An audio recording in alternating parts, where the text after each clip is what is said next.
여러분의 인생에서 주님을 만나는 때, 변화되는 때, 인생이 완전히 달라진 때는 언제입니까? 여러분은 언제 예수님을 만나셨고 언제 영적인 회심을 하셨습니까? 여러분은 예수님을 만난 다음에 어떻게 달라지셨습니까? 오늘 성경은 사울이라는 청년이 예수님을 만나고 변화된 사건입니다. 사울을 만나시고 변화 주신 그 예수님, 그분은 누구신가? 2000년 전에 사울이라는 청년을 만나 사도 바울로 바꾸신 그 주님의 역사가 오늘도 우리의 삶 가운데 그대로 적용되는데, 오늘 내가 고백하고 내가 만나고 내 삶을 변화시킬 그분은 누구이신가? 다시 한번 말씀 속에서 주님을 만나고 말씀을 듣고 변화되는 저와 여러분 되시기를 주님의 이름으로 기원합니다. 본문 1절과 2절을 제가 보겠습니다. 사울이 주의 제자들에 대하여, 여기 제자들은 예수님의 12제자가 아니라 초대교회 예수님을 믿는 신자들, 크리스찬들을 말하는 것입니다. 그들에 대하여 여전히 위협과 살기가 등등하여 대제사장에게 가서 다메섹 여러 회당에 가져갈 공문을 청하니, 이는 만일 그 도를 따르는 사람을 만나면 남녀를 막론하고 결박하여 예루살렘으로 잡아오려 함이라. 여러분, 사울이라는 그 청년의 모습이 1절과 2절에 그대로 담겨 있어요. 살기가 등등하다, 또 예수 믿는 사람 잡아다가 감옥에 가두고 죽이는 일에 열심을 다하는 그런 청년이었다는 거예요. 여러분, 사울이라는 청년은 어떤 사람이에요? 유대인입니다. 바리새인입니다. 율법을 잘하는 지도자급에 속한 사람입니다. 로마 시민권을 가진 사람입니다. 영향력 있는 사람이에요. 유대인 중에 유대인이며 바리새인이며 또 로마 시민권자이면서 자기가 신념을 가지고 있는 것에 대해서는 실천할 수 있는, 행동하는 그런 젊은이였다는 것입니다. 근데 이 사람이 가지고 있는 신념 중에 하나가 있어요. 그건 뭐냐 하면, 나무에 매달려 죽은 사람은 저주받은 사람이라는 신념이에요. 이건 물론 구약에 나오는 말씀에 대한 그런 이해이기도 하지만, 나무에 매달려 죽은 사람은 저주받은 사람이야, 이런 생각에 나무 십자가에 매달려 죽은 예수는 결코 구원자가 될 수 없다, 의로운 사람이 될 수 없다, 그는 저주받은 인생이다, 이렇게 예수에 대한 생각을 가지고 있었다는 것입니다. 그러니까 예수가 탐탁하지 않아요. 예수는 결코 하나님의 아들도 될 수 없고 구세주도 될 수 없어요. 더더군다나 예수를 믿는 사람들, 저들도 역시 바른 길을 걷지 않는 사람들이다. 그들을 잡아서 옥에 가두고 바르게 예수를 버리도록 만드는 것이, 그것이 의로운 일이라고 그는 철저한 신념을 가지고 살았던 사람입니다. 사도행전 8장 1절과 3절에 보면은, 그래서 스데반이 죽을 때 당연히 마땅히 죽어, 마땅해, 당연히 죽은 거야, 이런 생각을 했고, 3절에 교회를 찾아다니며 믿음의 사람들이 모이면 찾아가서 가정교회든 공동체든 잔멸하는 일에 열심을 다했던 사람이 사울이라는 청년이라는 것입니다. 이 청년이 오늘 예루살렘에서 다메섹까지 갑니다. 한 230km 되는 공문서를 만들어서 가요. 대제사장에게 가서 예수 믿는 사람 잡아오겠습니다, 잡아오다가 잘못하면 죽일 수도 있습니다, 이런 공문서를 가지고 오는 중에 오늘 예수님을 만나게 되었다는 것입니다. 3절 말씀 보실까요? 3절 한 절을 함께 봉독하겠습니다. 사울이 길을 가다가 다메섹에 가까이 이르더니 호련히 하늘로부터 빛이 그를 둘러 비추는지라. 다메섹에 가까이 왔을 때에 오늘 3절에 중요한 단어가 세 가지가 있습니다. 호련히, 갑자기, 땅으로부터가 아니라, 세상으로부터가 아니라 하늘로부터, 그리고 세 번째, 빛이 그를 둘러 비쳤다. 빛이 그에게 임했다는 것입니다. 여러분, 이것이 사울에게 임한 영적인 체험이거든요. 사울을 만나주시는 주님의 임재하심과 만나주심의 역사거든요. 여기 호련히, 갑자기, 여러분, 우리가 주님을 만나는 때가 있어요. 내가 계획을 합니다. 주님, 제가 성경을 일독할 테니 만나주세요, 찾아와 주세요. 제가 작정 기도를 할 테니, 금식 기도를 할 테니 주님 저에게 찾아와 주세요, 만나주세요. 제가 이 일에 헌신하고 봉사할 테니 주님의 임재하심, 주님의 능력을 체험하게 해주세요. 물론 그렇게 기도하고 준비할 때 주님의 임재하심, 주님의 찾아오심을 경험하기도 하지만, 여러분, 대부분 주의 임재하심은, 나를 찾아오시는 역사는 갑자기 이루어져요. 내가 원하는 시간이 아니라 하나님의 계획과 시간 속에 갑자기 내 안에 주의 영이 임하고 주의 임재하심이 내 안에 찾아온다는 것입니다. 하늘로부터 오신다고 그랬어요. 인간의 계획과 준비된 경험이 아니라 하나님이 주시는 영적인 체험으로, 하나님이 주시는 영적인 은혜로 찾아오시고 빛으로 사울이라는 청년을 부르셨다고. 여러분, 빛이라는 게 뭐예요? 지금 대낮입니다. 세상의 태양빛이 아니라 이건 영적인 빛이거든요. 그러니까 사울이라는 청년의 입장에서 보면은요, 자기는 공부도 많이 했어요. 가말리 밑에서 공부했어요. 율법 지식도 많아요. 그럼에도 불구하고 그의 인생은 어둠 속의 인생이었다는 거예요. 혼돈 속의 인생이었다는 거예요. 그의 인생을 주님이 빛으로 임하여 그를 만나 주셨다, 찾아와 주셨다. 여러분, 사울이라는 청년이 지식도 있고 자아가 아주 강함에도 불구하고 오늘 그가 잘못된 신념을 가지고 달려갈 때에 주님이 찾아가서 막으시고 그를 만나 주신 역사를 통하여 우리가 믿고 고백할 신앙 고백이 하나 있습니다. 사울이라는 청년을 찾아가 만나 주셨던 주님, 오늘 나에게도 우리에게도 주님이 찾아오심을 믿습니다. 내게 찾아오셔서 만나 주심을 믿습니다. 이것이 오늘 우리에게 주시는 첫 번째 메시지입니다. 주님이 여러분을 찾아가신다는 거예요. 오늘 땅에 매여 사는 인생, 자신의 자아에 묶여 사는 인생, 갇혀 사는 인생, 주님이 반드시 찾아가십니다. 성경 전체는 하나님이 찾아가시는 이야기예요. 하늘 보자 버리시고 예수님이 우리에게 찾아오신 사건, 그것이 복음이요 구원 사건이고, 창세기부터 계시록까지 끊임없이 하나님은 믿음의 사람들을 찾으시고 죄인들을 찾으시고 연약한 이들, 어둠 가운데 있는 이들을 계속해서 찾아가세요. 아담이 범죄했을 때 찾아가셨고, 아브라함이 방황할 때 찾아가셨고, 모세에게 찾아가셨고, 믿음의 사람들 방황하는 가운데, 어두움 가운데, 죄 가운데 있을 때 주님은 반드시 찾아가세요. 선지자를 통하여 찾아가시고, 제사장을 통하여 찾아가시고, 믿음의 사람들을 통하여서 찾아가셔서 회복하여 이끌어 가셨던 주님의 역사. 고멜과 같은 여인, 죄 많고 허물 많고 방탕한 여인 호세아 남편을 통하여 주님이 찾아가셔서 다시금 회복시켜 주신 역사, 이게 성경 전체의 역사고, 하나님은 지금도 우리를 찾아오신다는 거예요. 내가 어디 숨어도, 땅 끝에 가서도 주님은 나를 찾아오신다. 여러분, 예수님의 비유 가운데 잃은 양 한 마리 비유가 있어요. 99마리 우리에 그냥 두고 한 마리 잃은 양을 찾아 끝까지 찾아나서 찾아오는 목자의 심령, 목자의 그 열정, 이게 하나님의 찾아오심이거든요. 오늘 여러분 인생을 살다가 실수할 수 있어요. 곁길로 갈 수 있어요. 어둠 가운데 빠질 수 있어요. 그때 변함없이 우리를 찾아오시는 주님의 은혜가 있다는 것, 여러분 이거 놓치지 마세요. 잊어버리지 마세요. 주님 나를 찾아오신다. 프랜시스 탐슨이라는 사람이 있습니다. 의사의 아들로 태어나서 아버지가 너 목사 되라, 신학교 갔어요. 중간에 포기했어요. 그럼 나처럼 의사 되라, 의대에 갔어요. 역시 포기했어요. 나는 자유가 좋아, 나는 이렇게 자유롭게 사는 게 좋아. 집을 나섰어요. 그리고 길거리에서 살아갑니다. 마약도 합니다. 병도 얻었어요. 근데 이렇게 길거리에서 먹고 자는데 종이만 있으면, 펜만 있으면 끄적끄적 글 쓰는 게 좋아요. 시 쓰는 게 좋아요. 그것을 지나가던 출판사 사장 한 분이 보니까 글이 괜찮아요. 야, 이 청년 내가 살려야겠다. 병원에 입원시켜서 마약 끊게 하고 아픈 몸 치유했습니다. 너희가 쓴 걸 다 가져와 봐라. 그 글을 모아서 시집 하나를 냈는데 천국의 추적이라는 제목으로 책을 하나 냈어요.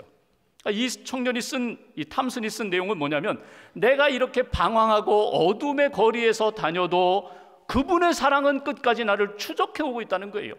하나님의 사랑이 끝까지 나를 추적해 오기 때문에 나는 그 사랑 안에 있다, 이런 내용이거든요. 여러분, 귀한 신앙 고백이에요. 우리가 어떤 삶을 살든지 주님은 나를 버리지 않으신다, 나를 찾아오신다, 만나주신다, 붙들어 주신다, 사랑으로 이끌어 주신다. 오늘 이 사울이라는 청년을 보십시오. 지금 어디를 향하여 달려가요? 죄 지으러 가요.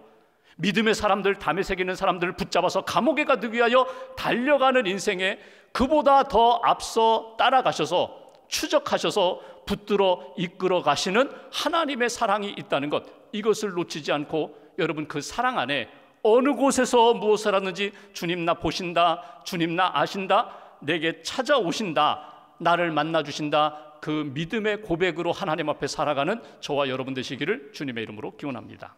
4절 말씀 보실까요? 4절 제가 봉독합니다. 땅에 엎드러져 들음에 소리가 있어 이르되, 지금 사울이라는 청년이 지금 다메섹 도상으로 가다가 강한 빛에 의하여 엎드렸다는 것입니다. 소리가 들렸다는 거예요. 그 소리는 사울아 사울아 내가 어찌하여 나를 박해하느냐. 주님의 음성이었어요. 주님의 소리였어요. 사울을 향하여 부르시는 주님의 말씀이었다는 것입니다. 두 번 이름을 불렀죠. 사울아 사울아. 성경을 보시면 하나님이 또는 예수님이 이름을 두 번 부르시는 경우가 몇 군데 있어요. 어떤 의도입니까? 간절함이 있어요. 사랑함, 애정이 있어요. 그리고 무엇인가 강조하는 내용이 있어요. 당부하고 싶은 말이 있어요. 그럴 때 아무개야 아무개야 이름을 두 번 부릅니다. 아브라함아 아브라함아, 모세야 모세야. 그런데 오늘 사도행전과 누가복음을 기록한 누가의 표현을 보면 누가복음에 나오는 이 아무개야 아무개야 이름을 두 번 부르는 곳에는 반드시 어떤 의도가 있는가 하면 이대로는 안 된다, 지금 이 상태로는 안 돼라는, 깨져야 돼, 바뀌어져야 돼, 내려놓아야 돼, 그런 의도로 이름을 두 번 부르는 것을 우리가 볼 수 있어요. 예를 들면 누가복음 10장 41절에 예수님이 마르다, 나사로, 마리아 집에 가셨습니다. 잔치를 베풀어요. 잔치를 베푸는데 마리아가 열심히 음식을 만드는데 옆에서 마리아는요 그냥 예수님 옆에 가만히 앉아서 말씀만 듣고 있어요. 밉죠.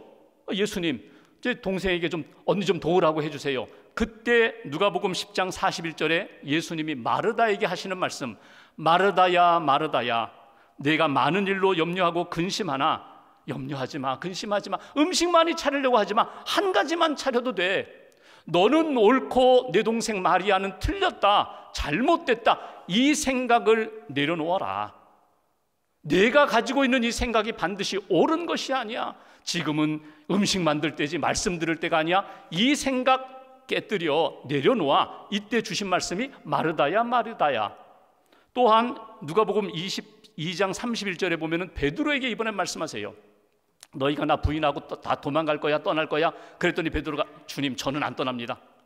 다른 제자는 도망가도 저는 안 떠나갑니다. 저는 부인하지 않겠습니다. 그때 예수님이 베드로에게 이렇게 말씀하세요. 시몬아 시몬아 시몬아 시몬아 너 너무 자만하지 말아라. 밀가 부르듯 사단이 유혹할 때 누구나 넘어질 수 있는 거야. 자만하지 마, 교만하지 마, 너 자신 장담하지 마. 이때 주신 말씀이 시몬아 시몬아 내가 가지고 있는 그 자만심, 교만함, 자신만만함 아니야. 내려놓아 겸손해야 돼. 주님을 의지해야 돼. 이때 주신 말씀이 두 번 이름을 부르시는 거거든요. 오늘 사울을 향하여 예수님이, 부활하신 주님이 두 번 말씀하십니다. 사울아 사울아 어찌하여 내가 나를 박해하느냐. 사울아 사울아, 사울이 그 이야기를 들었어요. 내가 뭔가 잘못하고 있구나, 내가 지금 잘못된 길을 걸어가고 있구나. 그래서 5절 말씀 보실까요?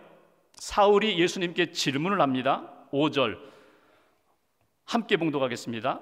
대답하되 주여 누구시니까? 이르시되 나는 내가 박해하는 예수라. 주님, 당신은 누구십니까? 내게 이렇게 와서 말씀하시는 당신은 누구십니까? 내 이름을 부르시면서 뭔가 내가 잘못된 길을 가고 있다고 그렇게 가르쳐 주시는 당신은 누구십니까? 그랬더니 나는 내가 박해하는 예수다. 깜짝 놀랐을 거예요. 사울 입장에서는. 왜? 예수는 죽었거든요. 예수는 결코 신이 될 수 없거든요. 부활할 수 없거든요. 근데 부활하신 그 예수가 자기에게 나타나 내가 박해하는 예수다, 내가 예수다. 여러분, 예수 믿는 사람들을 박해했어요? 교회를 박해했어요? 그게 곧 예수를 박해한 것이라고 깨닫게 됩니다. 예수는 없어져야 되는데 살아 부활하신 예수가 자기에게 나타나 내가 박해하는 예수가 여기 살아있다. 그 말에 오늘 사울이라는 청년이 깜짝 놀라게 된다는 것입니다. 그리고 생각합니다. 말씀을 들으면서 내가 가졌던 신념, 확신 잘못되었구나, 깨져야 되는 거구나. 그 말씀을 붙잡고 회개하고 믿음의 회심이 나타나는 것, 이게 본문의 내용이거든요. 여기에 주시는 두 번째 메시지가 있어요. 여러분, 사울을 찾아가셔서 만나주셨고 말씀하신 주님이 오늘 우리에게 찾아오세요. 그리고 말씀하세요. 그 많은 말씀 가운데 우리가 꼭 들어야 할 말씀은 내 신념이 전부가 아니라는 것, 내 의가 옳은 것이 결코 아니라는 것, 내가 가지고 있는 판단과 경험과 그 모든 지식이 온전하지 않다는 것 내려놓고 주님의 말씀을 받아들여라. 주님이 그렇게 지금도 우리에게 말씀하신다는 것, 이것이 우리에게 주시는 두 번째 메시지예요. 오늘 이 사건에 대하여 나중에 사도행전을 읽어보시면 두 군데에 이 사울이, 나중에 바울이 되죠, 바울이 자기 간증하는 내용이 나와요. 사도행전 22장과 26장에 내가 다메섹 도상에서 예수님을 만날 때 내게 이런 말씀을 주셔서 보충하면서 설명한 내용이 나오는데, 사도행전 26장 14절에 보면은 이 바울이, 사울이라는 청년이 나중에 바울이 되어서 이런 이야기를 합니다. 그때 내 이름을 불러주셨어. 내가 어찌하여 나를 박해하느냐 말씀하셨어. 그리고 끝부분에 이런 이야기를 합니다. 가시채를 뒷걸음질하기가 내게 고생이니라. 새 번역으로 번역하면 이렇게 바꿀 수가 있어요. 가시 돋친 채찍을 발길로 차면 너만 아플 뿐이다. 예수님이 사울에게 그렇게 말씀해 주셨다는 거예요. 그 얘기 뭐냐면 지금 내가 달려가고 있는 이 모든 일들이 마치 막대기에 가시, 못이 박혀 있는데 그것을 맨발로 차는 것과 똑같다는 거예요. 야 이놈아, 너 왜 이렇게 어리석은 일을 하고 있니? 왜 이렇게 너는 잘못된 길을 걸어가고 있니? 너는 정의감, 너의 신념에 의해서 이렇게 행동할지 모르지만 이 모든 것들은 너 자신을 죽이는 길이야. 내가 파멸되는 모습이야. 그러니 너는 이 일이 옳다고 생각하지만 그 생각이 너를 무너뜨리는 거야. 너의 주장이 너를 망가뜨리고 그리고 너의 고집과 철학이 너를 다치게 하는 거야. 예수님이 자기에게 그 말씀을 주셨다는 거예요. 그러면서 사울이 주님의 말씀을 듣고 생각하게 됩니다. 내가 정말 잘하고 있는 건가? 내가 예수 믿는 사람들을 박해하는 것, 이게 정말 옳은 것인가? 그리고 마지막 이런 깨달음을 얻게 돼요. 허망이었구나, 헛된 것이었구나, 내가 잘못된 길을 걸어가고 있구나. 돌이켜야지. 내가 진짜의 삶을 살아야지. 진리의 길을 걸어가야지. 예수가 부활하고 살아나셔서 나를 찾아오셨고 만나주셨고 말씀해 주셨다면 예수를 붙잡아야지. 이렇게 그의 심령과 삶이 변화되었다, 회심되었다는 것입니다. 예수님을 만난 다음에 그의 말씀을 의지하여 사울이라는 청년이 변화되었던 것처럼 여러분 우리 인생 가운데 반드시 변화되는 시점이 있어요. 여러분 언제 가장 많이 변화되는지 아세요? 예수 믿고 신앙생활하는 사람들은요, 예배 시간이 가장 변화되는 시간이에요. 오늘 4절 말씀에 보면은 사울이 땅에 엎드러졌다라고 표현되는데, 이 엎드러졌다라는 표현이 예배한다는 말과 같은 의미의 단어거든요. 그러니까 예배하는 이 시간, 주님 앞에 고백하고 주님이 찾아오셔서 만나주시고 주님의 말씀을 들으면서 내가 생각을, 삶을 조종하는 시간이에요. 마치 여러분 조율하듯이, 튜닝하듯이 내가 잘못된 음을 계속 내고 있어요. 잘못된 음을 계속 듣고 있어요. 그게 절대음인 줄 알았는데 나중에 주님 앞에서 점검해 보니까 이거 잘못된 음 가지고 노래 부르며 즐거움을 추구하며 살았거든요. 주님 앞에 조정하는 거예요. 아, 내가 잘못된 기준을 가지고 살았구나, 잘못된 중심을 가지고 살았구나, 진리에서 벗어났구나. 내 생각을 깨뜨리고 내려놓고 주님 앞에서 주님이 기뻐하시는 기준으로 살아가는 인생으로 바뀌는 시간, 주님의 말씀이 임할 때, 성령의 감동이 임할 때 우리의 삶이 그렇게 변화된다는 것입니다. 한 가지만 더 볼까요? 6절 말씀 보십시오. 6절 한 절 같이 봉독합니다. 너는 일어나 시내로 들어가라. 네가 행할 것을 네게 이를 자가 있느니라 하시니. 오늘 부활의 주님이 사울이라는 청년에게 말씀하십니다. 이제는 일어나라. 그리고 가라는 거예요. 아, 보지 못하는데요, 3일 동안 눈을 떴지만 보지 못하는 그 사울을 인도하고 도와줄 사람이 있겠다. 가면은 다메섹에 가면 아나니아라는 사람이 너에게 기도해주고 너를 회복시키는 일에 도와줄 것이다. 지금까지 너는 당당하게 내 힘으로 내 인생의 주인은 나다, 이런 생각으로 살아왔는데 주님을 만나고 말씀을 듣고 내 인생의 주인은 예수님이십니다. 주님을 의지하는 인생으로, 주님의 인도함을 받는 인생으로 내 인생이 바뀌게 되리라. 그러니까 내 뜻대로 사는 인생이 아니라 주님의 뜻대로 주님의 인도하심 따라 사는 인생으로 주님이 사울을 바꾸어 주셨다는 거예요. 여기 사울이 만나고 들었던 주님의 음성을 통하여 우리가 붙들어야 할 메시지가 있어요. 사울을 만나주시고 말씀하시고 그리고 인도하셨던 주님이 오늘 저와 여러분들에게 말씀하시고 인도해 주신다는 거예요. 주님이 인도해 주십니다. 주님이 내 길을 인도해 주십니다. 내 삶을 인도해 주십니다. 가장 선한 역사로, 미래에 어떤 일이 일어날지 우리는 알지 못하지만 합력하여 선한 역사로 우리를 인도해 주시는 주님, 그 주님을 나는 믿습니다. 이 고백이 오늘 우리에게 주시는 세 번째 메시지예요. 오늘 이 사건에 대하여 사도행전 22장 10절에 보면은 사울이 예수님께 이런 질문을 합니다. 주님, 무엇을 하리이까? 그때 주님이 말씀해 주시되 일어나라, 다메섹으로 들어가라. 그리고 네가 해야 할 모든 것을 거기서 누가 이르리라. 누군가 너를 도와줄 거야. 아나니아가 너를 도와줄 거야. 믿음의 사람들이 너를 도와줄 거야. 사도들이 너를 도와줄 거야. 주님의 인도하심 따라 사람들의 도움을 받을 뿐만 아니라 이제는 내가 구원받고 주님의 사명을 받았으면 너도 돕는 자로서 살게 될 거야. 사명자로서 살게 될 거야. 이것이 주님이 주시는 말씀이에요. 그러니까 이제까지는 나 홀로 내 신념으로 내 의지로 살았는데 이제는 나의 주님 되시는 그분의 뜻을 따라, 그분의 인도하심 따라, 그분의 도움을 따라 그 능력으로 모든 것을 감당하며 사는 하나님의 사람이 될 거야. 이것이 사울에게 주신 메시지예요. 오늘 우리 인생도 마찬가지입니다. 내 인생의 주인은 나 자신이야. 내가 주인이에요. 내가 나를 믿어요. 내 힘과 내 경험과 내 지식을 믿어요. 여러분, 여기에는 반드시 한계가 있어요.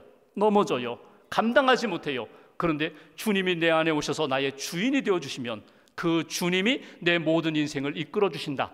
믿고 맡기고 그분의 인도하심 따라 살아가는 인생 가운데 생명도 구원도 그리고 하나님이 이루고자 하시는 뜻도 나를 통하여 이루게 하신다.